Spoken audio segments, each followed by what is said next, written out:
Okay, I'm going to walk you through 9.1 day 2 notes, and there's going to be multiple videos. So don't just stop after this first video, watch the second video as well.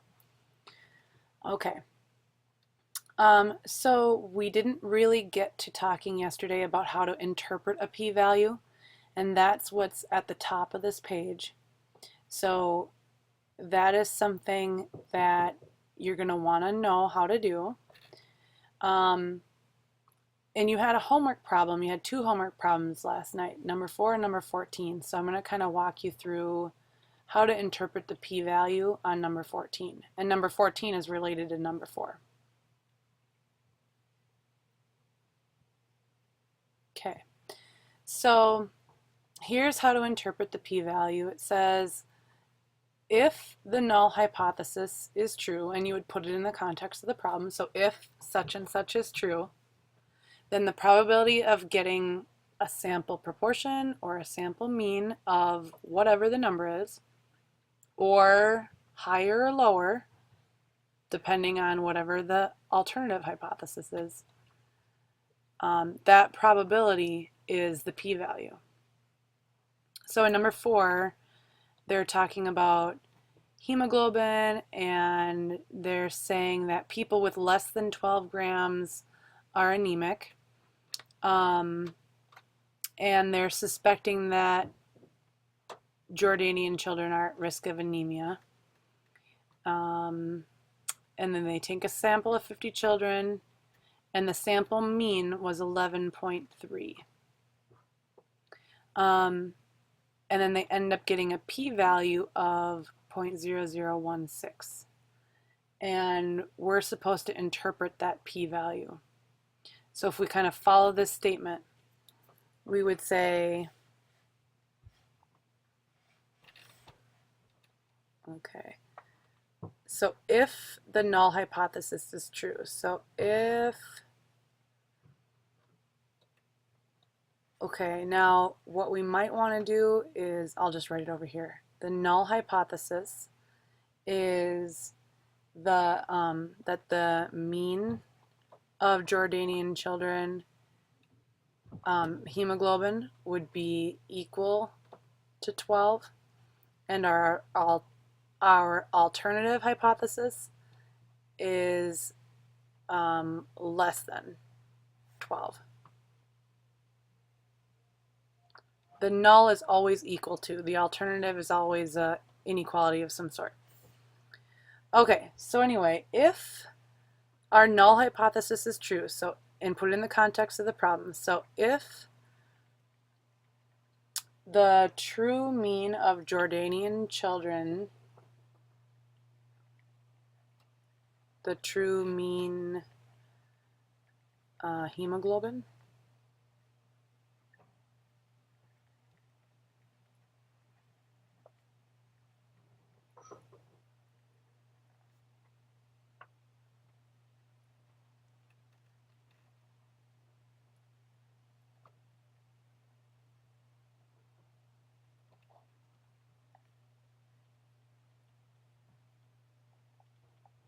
okay, so if the true mean hemoglobin of Jordanian children is actually 12,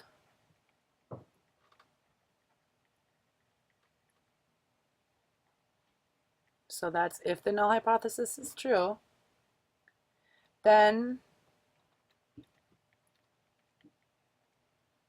the probability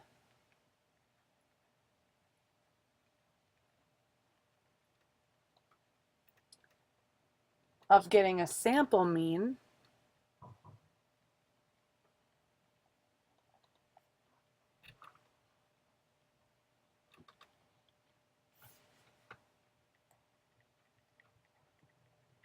of, what was the sample mean? The sample mean was 11.3. Okay, then the probability of getting a sample mean of 11.3, or which way, higher or lower? Well, our alternative is a less than. So the probability of getting a sample mean of 11.3 or smaller is the p-value, which is 0.0016. Okay, so assuming that the null hypothesis is true, assuming that the mean hemoglobin of Jordanian children is actually 12, then the probability of getting our sample of 11.3 or smaller, and again smaller because our alternative was a less than symbol, is this, and this is the p-value. Okay. Now, the next thing we sort of talked about was the significance level called alpha, and it is going to be a predetermined level. The problem will usually tell you what alpha level to test at. It's usually going to be 1%, 5%, or 10%. And we'll talk more about that, but it's your cutoff for determining whether or not you have enough evidence. So if your p-value is less than the alpha value, that's considered statistically significant. You would reject the null hypothesis and conclude that there is enough evidence in favor of the alternative. So we would reject the null in favor of the alternative. If the p-value is greater than alpha, we fail to reject the null hypothesis. That does not mean that the null is true. It just means there's not enough evidence to say that the null is not true. There's not enough evidence to reject it. So again, we never accept the null or imply that the null is true. We just say there's not enough evidence to reject it. That's kind of like if you find someone not guilty, that doesn't necessarily mean they're innocent. It just means we didn't have enough evidence to prove them guilty. And then significant doesn't mean important. It just means that it's not likely to happen by chance. So here's kind of a generic fill-in-the-blank type statement. Since my p-value of such and such is, let's say it's less than alpha, and you tell what alpha is, if it's less than, you reject the null hypothesis. That means there is evidence for the alternative.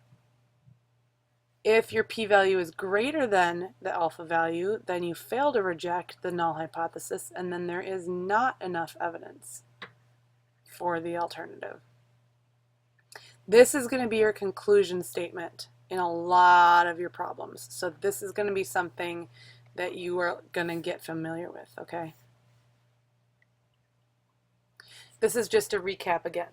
So if the p-value is less than the alpha value, you reject the null and you conclude the alternative. If the p-value is greater than alpha, you fail to reject the null.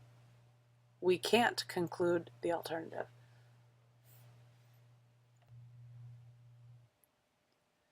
Okay, so here's a scenario. Suppose we're doing a significance test at the alpha 5% level. So alpha is 0.05. If our p-value is 0.04, what is our decision? Well, our p-value is less than our alpha value, because 0.04 is less than 0.05. So if p is less than alpha, look at the last page, we reject the null and conclude the alternative.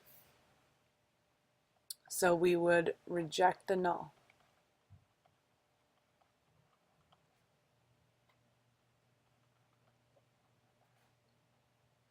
Okay, next one. Suppose we are completing a significance test to determine if the proportion of students receiving tardies in first hour has risen above 12%. That's the proportion from last year. We're testing at the alpha 10% level, and our p-value we got is 0.13. Write the hypotheses.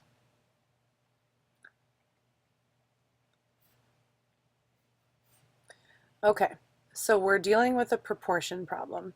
Our null hypothesis would be that the proportion of students getting tardies is 12%.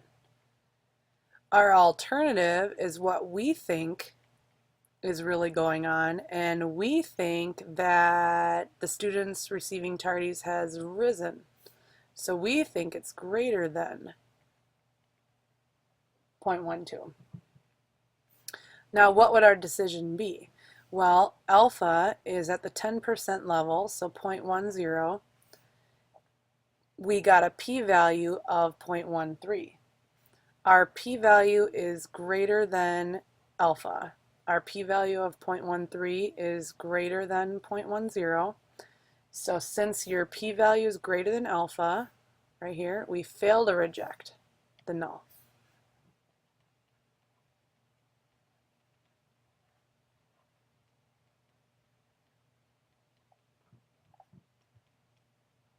That does not mean that the null is true. It just means we don't have enough evidence to reject it. Couldn't it possibly be less than 0.12? We don't have evidence to say, we don't have evidence to conclude our alternative. That doesn't necessarily mean that it equals 12. It could be less than 12. We just don't have evidence that it's greater than 12. All right, write a conclusion. So here's how it's going to go. We're going to follow this from a couple pages ago. We're going to follow this template. Okay?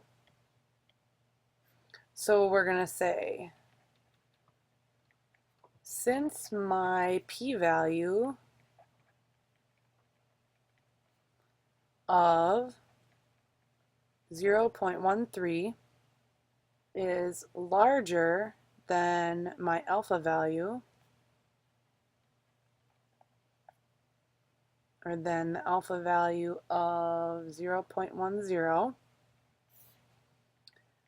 I will fail to reject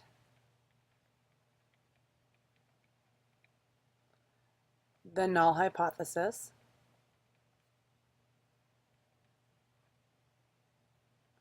Okay, this means that there is no evidence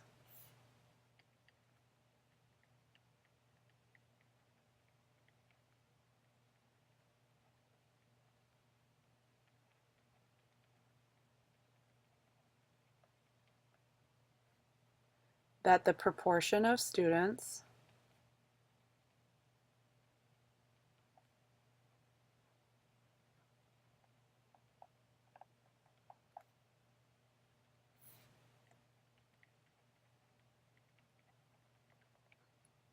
receiving tardies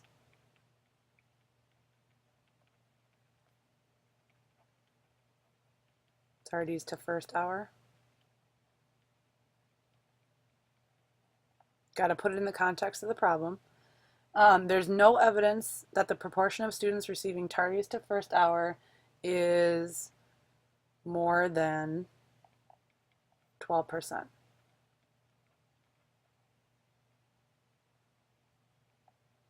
Okay, so our p-value was greater than alpha. That means we don't have enough evidence to conclude the alternative.